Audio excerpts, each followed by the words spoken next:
Баршаңызға сәлем, сіздермен Балнұр. Бүгін сіздермен нежный поцелуй тортын жасайтын боламыз.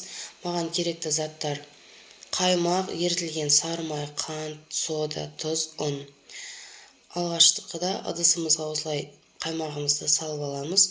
Менде 20% қаймақ. Сіздер қалаған пайыздағы қаймақты қоссаңыздар болады.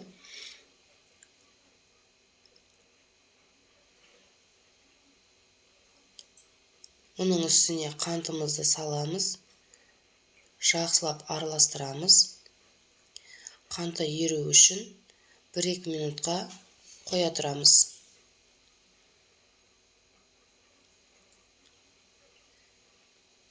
Менде 1-2 минут тұрды. Оның үстіне соданы және тұзды салып араластырып аламыз. Оның үстіне сары майымызды саламыз. Осы уақытта пешті қоса берсек болады. 180 градуста пісіріп алатын боламыз. Сондықтан алдын ала қосып қойсаңыздар болады. Корждар өте тез дайындалады. Міне осылай ұнымызды саламыз. Аз-аздан салып илеп аламыз жақсылап.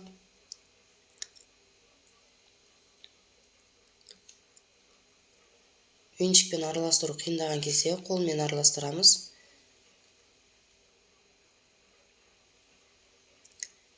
Тестамыз өте тез дайын болады. Июі жақсы қану үшін, қамырмен жұмыс жасау оңай болу үшін мен осылай дастарханға ұнды салып, осылайынан илейтін болам. Сіздер өз қалауларыңызша істесеңіздер болады. Міне осылайынан жұмсақ, қолға жабыспайтын қамыр жасаймыз. Мен осы қамырды 12 бөлікке бөлемін. Сіздер өздеріңіз қалаған формаға, қалаған бөлікке бөлсеңіздер болады. Әр бөлігімізді дөңгелектеп ыдысқа саламыз.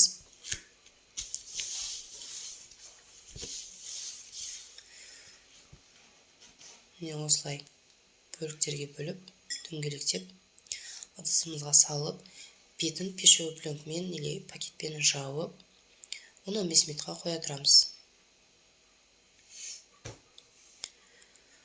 Одан кейін ұнымызды пергамент қағазына салып, міне осылай видеода көрсетіліп жатқандай қамырды жайып аламыз. Қамырымызды жұқа қылып жаямыз. Өз қалаған формаларыңызда дайындай берсеңіздер болады.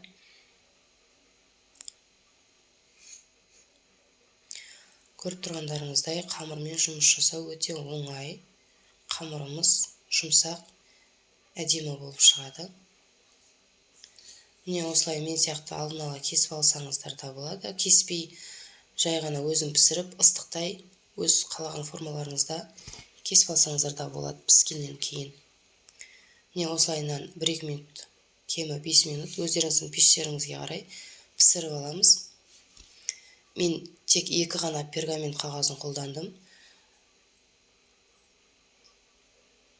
Кезекпен кезек алмастырып пісіре беруге болады. Бұл корждардың бір-бірінің үстіне қойса да жабыспайды.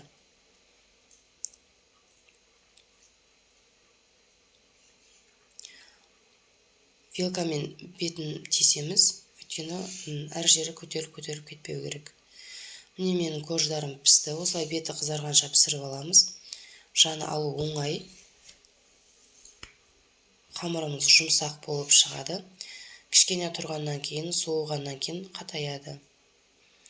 Міне пісіп шықты 12 коржым. Енді начинкасын дайындаймыз. Начинкасына сіздер қалаған жемістеріңізді алсаңыздар болады. Мен клубника алдым. Клубника аламыз. Қантты салып, отқа қоямыз. Сол уақытта желатинді суға салып қоямыз.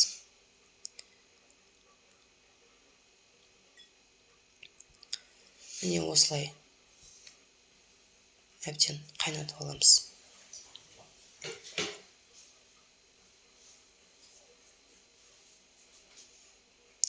Міне менде қайнап бастады.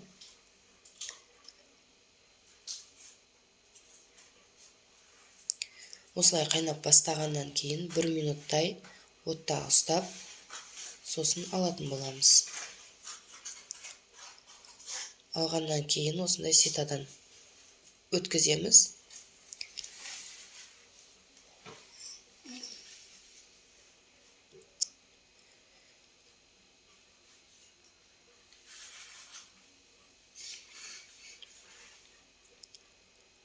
Менің бұл түсіріп жатқан алғашқы видеом сіздерге арнап, сондықтан қателіктерім болып жатса, кешірулеріңізді сұраймын. Міне, желатинімізді ертіп аламыз.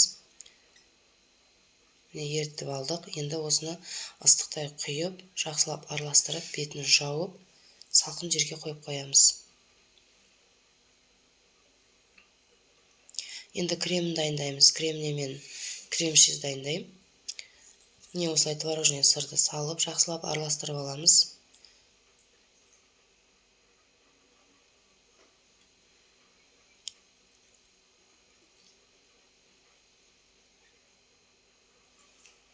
Түйіршіктер болмау керек.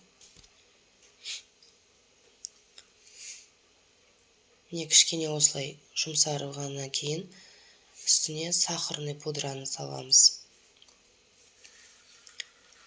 Сіздер бұндай кремнен басқа крем жасасаңыздар болады.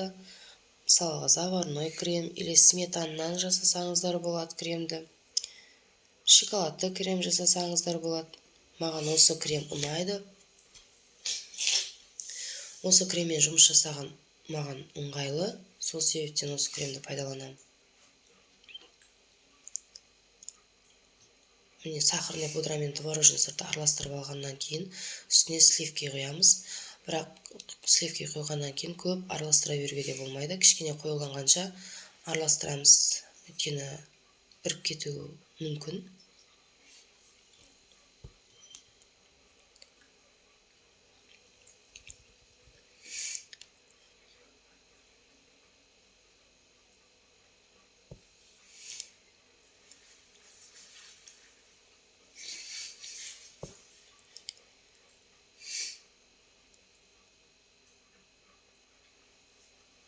Міне, менің кремім қоюлана бастады.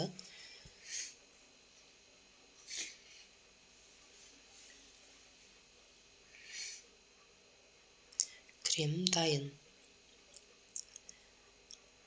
Міне, менің начинкам да дайын болды. Осындай мешокқа салып,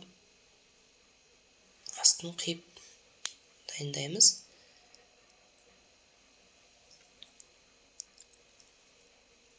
Кремімізді жасардан алдын жақсылап араластырып аламыз дағыны. Көздарымызды жинай бастаймыз.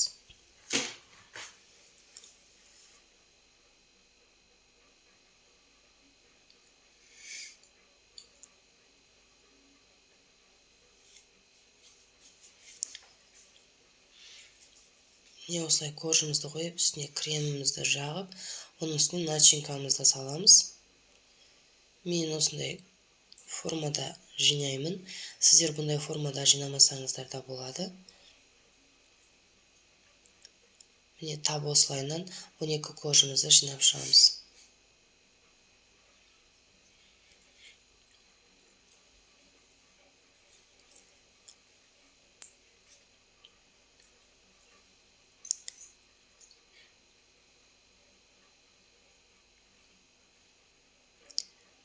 Бір қалыпты жаппай, әртүрлі жағып қойсаңыздар да болады начинкасын. Міне, мен 12 коржды дайындап болдым. Осының бетін пищевоймен жауып, кемінде 2 сағатқа мұздай жерге қойып қоямыз. Міне, 2 сағат тұрды. 2 сағаттан кейін мен формадан шешемін. Және қосымша мен тағы да крем-чиз дайындадым. Соны тегістеп жағып шығамын. Мен енді кондитердің оқуын оққан емеспін, бірақ қолдан келгенше осылай өзім үйден жасап үйрендім.